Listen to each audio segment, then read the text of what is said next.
ಸರ್ಕಾರದ ವಿರುದ್ಧ ರಾಜ್ಯ ಗುತ್ತಿಗೆದಾರರ ಸಂಘ ಸಿಡಿದೆದ್ದಿದೆ. ಬಾಕಿ ಉಳಿಸಿಕೊಂಡ 37,000 ಕೋಟಿ ಪಾವತಿಗೆ ಒತ್ತಾಯ ಮಾಡಲಾಗಿದೆ. ಮಾರ್ಚ್ 5ರಂದು ಕೆಲಸ ಸ್ಥಗಿತಗೊಳಿಸಿ ಗುತ್ತಿಗೆದಾರರು ಪ್ರತಿಭಟನೆ ಮಾಡಲಿದ್ದಾರೆ.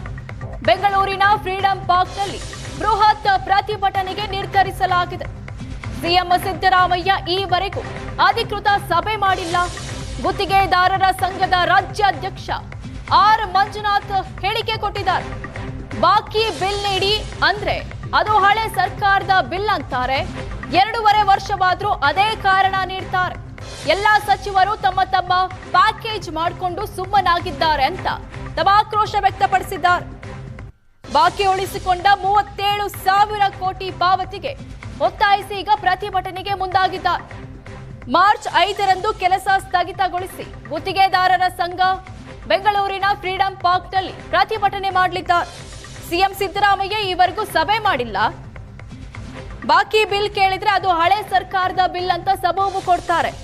2.5 ವರ್ಷವಾದ್ರೂ ಅದೇ ಕಾರಣ ಕೊಡ್ತಾ ಇದ್ದಾರೆ ಅಂತ ರಾಜ್ಯಾಧ್ಯಕ್ಷ ಆರ್ ಮಂಜುನಾಥ್ ಹೇಳಿಕೆ ಕೊಟ್ಟಿದ್ದಾರೆ.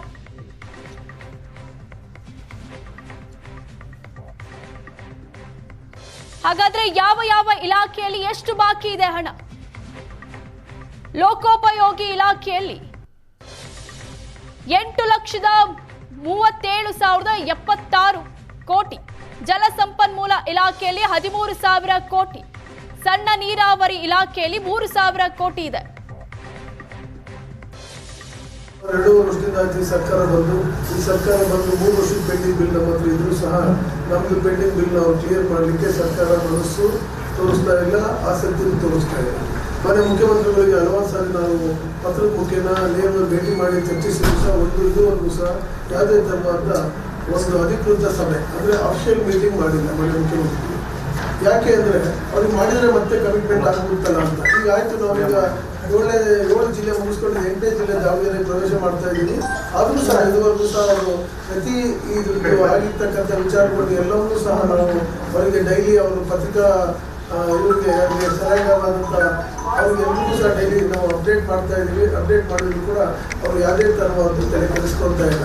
ಮನೆ ಮುಖ್ಯಮಂತ್ರಿಗಳಿಗೆ ನಿಮ್ಮ ಮಾಧ್ಯಮ ಮಿತ್ರರ ಮುಖಾಂತರ ತಿಳಿಸೋದು ಇಷ್ಟೇ, ನಾವು ಹಿಂದೆ ಕೆಂಪಣ್ಣನ್ನು ಉಪಯೋಗಿಸ್ಕೊಂಡು ನಮ್ಮ ಕಾಂಟ್ರಾಕ್ಟರ್ನ ಉಪಯೋಗಿಸ್ಕೊಂಡು ಕಾಂಟ್ರಾಕ್ಟರ್ ಸಂಘನ ಉಪಯೋಗಿಸ್ಕೊಂಡು ಇವತ್ತು ಅಧಿಕಾರಕ್ಕೆ ಬಂದಂಥ ಮನೆ ಮುಖ್ಯಮಂತ್ರಿಗಳು ನಮ್ಮನ್ನು ಮರ್ತ್ಬಿಟ್ಟಿದ್ದಾರೆ. ನಾವು ಅವ್ರ ಮೇಲೆ ಭಾಳ ಅಗಾಧವಾದಂಥ ವಿಶ್ವಾಸ ಇತ್ತು. 7 ವರ್ಷ ಮುಗಿಸಿದ್ವಿ. ಆಮೇಲೆ ಸುದೀರ್ಘವಾಗಿ ಅವರು 7 ವರ್ಷ CM ಆಗಿ ಮುಂದುವರಿತಿದ್ದಾರೆ. ಅದನ್ನ ಒಳ್ಳೆ ಬಡ್ಜೆಟ್ ಸಹ ಮಂಡಿಸ್ತಿದ್ದಾರೆ.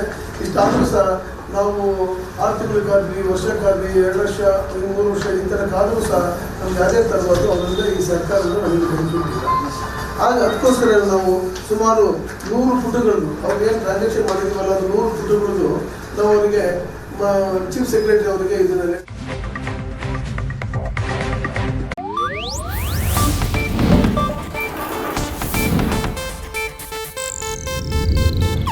ಇದು ಏಷ್ಯಾನೆಟ್ ನ್ಯೂಸ್ ನೆಟ್ವರ್ಕ್ ಪ್ರಸ್ತುತಿ.